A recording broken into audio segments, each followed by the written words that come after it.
Don दिवाना नाही कोणत्या पप्पाच्या परीचा, मग डॉन कोणाचा दिवाना आहे? आहे प्रत्येक जण आपापल्या आयुष्यात कोणाचा ना कोणाचा दिवाना असतो. माझ्या आयुष्यात 2 मुली होत्या.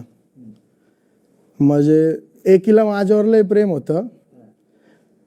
तिला माहिती होतं की मी असं आहे नाही का, थोडक्यात याड आहे, फालतू आहे, काय याचा ठाव ठिकाणा नसतो, भरोसा नसतो, याकडे फोन नसतो, आज दिसलं की परत कधी दिसन माहिती नाही, त्यात व्यसन पाणी असा आगाव आहे नाही का वस्ती, त्याचं चुकीचं नाव निघतं, थोडं गुन्हेगारी क्षेत्रात पण अटॅचमेंट, हे सगळं तिला माहिती आहे.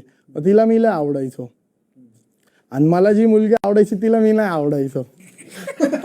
Love triangle. हा.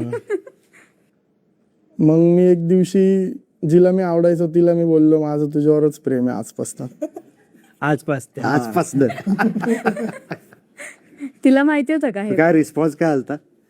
मग आता आमच्या रिलेशनला 6 वर्ष झाले. वेस्ट. नंतर मी लय प्रेमात पडत गेलो भाऊ तिच्या.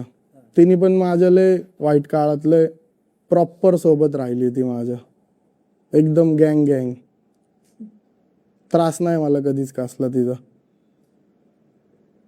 म्हणजे बघ ती ध्यान देते भाऊ माझ्यावरती. होते तिच्या आधी पण लय रिलेशन, एवढं कोणी ध्यान नाही दिलं माझ्यावरती. कसं प्रत्येकाला वाटतं ना भाऊ की आपल्याला बघणारं बी कोणतरी आहे.